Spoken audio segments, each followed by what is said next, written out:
Ang paghahari ni Amazaya sa Huda. 14 na kabanata. Naging hari ng Huda ang anak ni Joash na si Amazaya, ng 2 taon ng paghahari ng anak ni Jehoahaz na si Jehoash sa Israel. Si Amazaya ay 25 taong gulang nang maging hari. Sa Jerusalem siya tumira, at naghari siya sa loob ng 29 na taon. Ang ina niya ay si Jehoadin na taga-Jerusalem. Matuwid ang ginawa niya sa paningin ng Panginoon, pero hindi kapantay ng ginawa ni David na ninuno niya. Sinunod niya ang ama niyang si Joash. Hindi rin niya ipinagiba ang mga sambahan sa matataas na lugar, kaya nagpatuloy ang mga tao sa paghahandog at pagsusunog ng insenso roon. Nang matatag na ang paghahari ni Amazaya, ipinapatay niya ang mga opisyal na pumatay sa kanyang amang hari, pero hindi niya ipinapatay ang mga anak nila, dahil ayon sa nasusulat sa aklat ng kautusan ni Moises.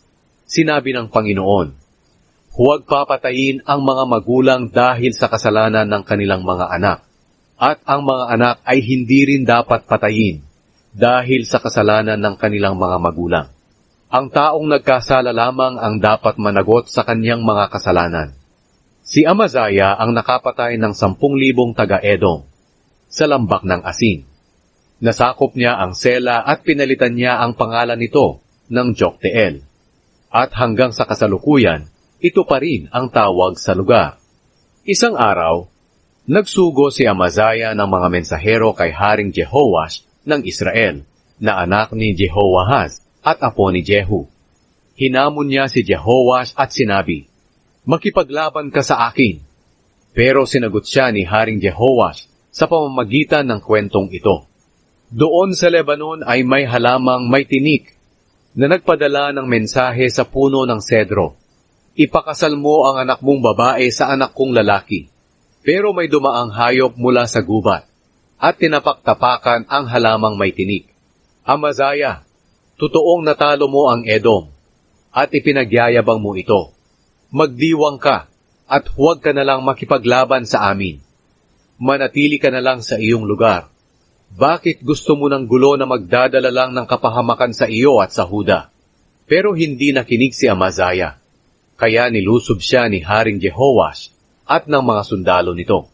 Naglaban sila sa Bet-Shemesh, na sakop ng Huda. Natalo ng Israel ang Huda, at ang bawat sundalo ng Huda ay tumakas pa uwi sa kanilang bahay.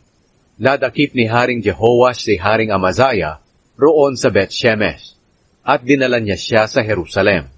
Pagkatapos, giniba ni Jehoash ang mga pader ng Jerusalem mula sa pintuan ng Ephraim hanggang sa sulok na pintuan, na mga 600 talampakan ang haba. Kinuha niya ang lahat ng ginto, pilak, at kagamitan na nakita niya sa templo ng Panginoon at kabangyaman ng palasyo. Nagdala rin siya ng mga bihag pagbalik niya sa Samaria. Ang iba pang salaysay tungkol sa paghahari ni Jehoash at lahat ng ginawa niya at pagtatagumpay, pati ang pakikipaglaban kay Haring Amazaya ng Huda, ay nakasulat sa aklat ng kasaysayan ng mga hari ng Israel. Nang mamatay si Jehoash, inilibing siya sa libingan ng mga hari ng Israel sa Samaria. At ang anak niyang si Jeroboam na 2 ang pumalit sa kanya bilang hari. Nabuhay pa si Haring Amazaya ng Huda ng 15 taon, matapos mamatay si Haring Jehoash ng Israel. Ang iba pang salaysay tungkol sa paghahari ni Amazaya ay nakasulat sa aklat ng kasaysayan ng mga hari ng Huda. May mga taga-Jerusalem na nagplanong patayin si Amazaya, kaya tumakas siya papunta sa bayan ng Lakish, pero nagpadala sila ng tao para sundan siya roon at patayin. Ikinarga sa kabayo ang bangkay niya, pabalik sa Jerusalem, at inilibing sa libingan ng mga ninuno niya sa lungsod ni David. Ipinalit ng mga taga-Huda si Azaria na anak ni Amazaya bilang hari. Si Azaria ay 16 na taong gulang nang maging hari. Muli niyang itinayo ang Elat at naging bahagi ulit ito ng Huda nang mamatay ang ama niyang si Amazaya.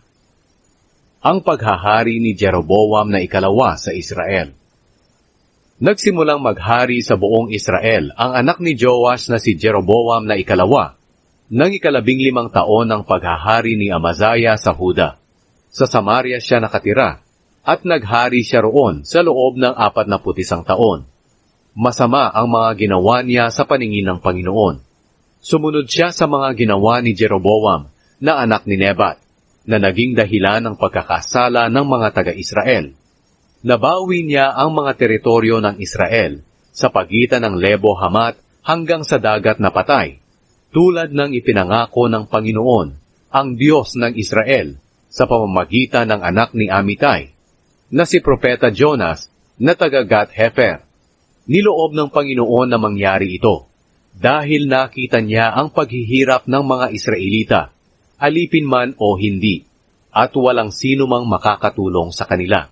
Dahil sinabi ng Panginoon na hindi niya aalisin ang Israel sa mundo, kaya iniligtas niya ang mga Israelita sa pamamagitan ni Jeroboam na ikalawa, na anak ni Joash. Ang iba pang salaysay tungkol sa paghahari ni Jeroboam na ikalawa, at lahat ng ginawa niya at pagtatagumpay, pati ang pagbawi niya sa Damascus at Hamat na sakop noon ng Huda, ay nakasulat sa aklat ng kasaysayan ng mga hari ng Israel. Nang mamatay si Jeroboam na ikalawa, inilibing siya sa libingan ng mga hari ng Israel, at ang anak niyang si Zacarias ang pumalit sa kanya bilang hari.